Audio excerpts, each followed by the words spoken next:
I'm Mike Ostlie, research agronomist at the Carrington Research Center. This is part 2 of the corn fungicide application strategies research that we did in 2013. This trial was conducted at 3 locations in 2013. It was done in Minot, Carrington, and at Prosper, which is near Fargo. The goal of the trial was really to try to determine what combination of corn growth stage and fungicide product works best in a given growing condition with both location and year being the things that we're looking at. Now, trial itself wound up being quite big because of that. We wound up with 28 treatments.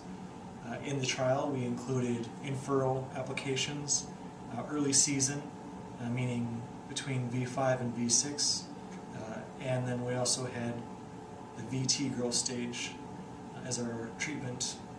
As we look at the results from this trial, what we have, we'll start with the in-furrow fungicide treatments.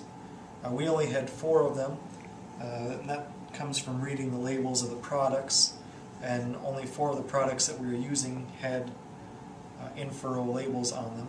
The results themselves on the right-hand side of the chart are essentially percentages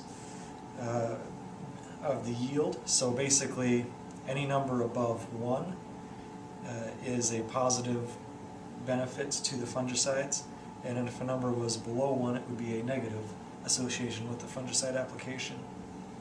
And then numbers that are highlighted indicate something that was a statistically significant response. So in the in-furrow treatments, in Carrington, all of our treatment combinations came back with a positive response from the fungicide application. Now, in Prosper, there actually was no benefit to applying these fungicides in furrow. The reason that there might have been a positive benefit from the fungicides in Carrington likely comes down to the conditions at planting. During planting this last year, we were very wet and it was fairly cold. And these cold conditions and wet likely were very stressful for the plant, and there were probably also soil pathogens interacting with the seed and seedlings. And so these fungicide applications probably had antifungal benefits, whereas most of the trial is focused on plant health benefits rather than the disease prevention benefits. One important aspect to mention along those same lines, when we applied the in-furrow treatments of headline, we actually wound up with a 1 to 2 day delay in emergence compared to the other treatments.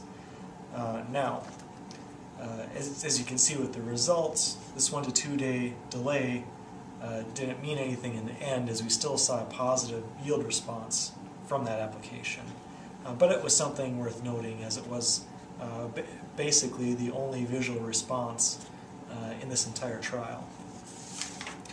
As we move on to the early season fungicide strategies, we saw something that was quite variable. At each of the 3 locations, we wound up with exactly 1 treatment that came back with a positive yield response. Now, the problem was it wasn't the same treatment. At each location, a single treatment had this effect. In Carrington, it was applying Approach. In Minot, it was applying Quadris. And in Prosper, it was applying Headline.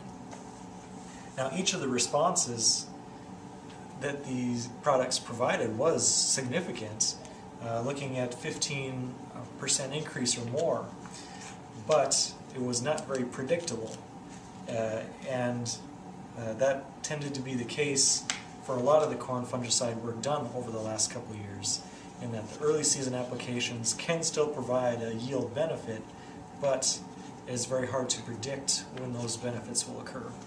Looking at our late season fungicide applications, we saw something that was again quite variable. In Carrington, we saw a benefit from applying fungicides with a number of the treatments that we used. We didn't see any benefit in either Minot or Prosper from these fungicide applications. Not only was there a benefit at Carrington, but at times there was a fairly significant benefit as these wound up being some of the best performers after the application of the fungicides. Now, one of the reasons for this could have something to do with the extremely dry growing season that we had this last year. In the prime growing season for corn, we wound up with roughly 2.5 inches total, and that includes a period from mid-June into early September. For looking at that entire period, only 2.5 inches of rain. Corn can use that much rain in less than 3 weeks, and so a very stressful environment for the corn, and a lot of the purported plant health benefits from these fungicides include resistance to stress. And so that could very well be one of the things that's going on with this data set from Carrington. The last treatment on this list you've seen in each of the previous slides, and I did want to point out that it was an in-furrow headline followed by a V6 Priaxor followed by a VT headline amp. And that same number showed up in each of the previous slides because it had all 3 treatment applications in it.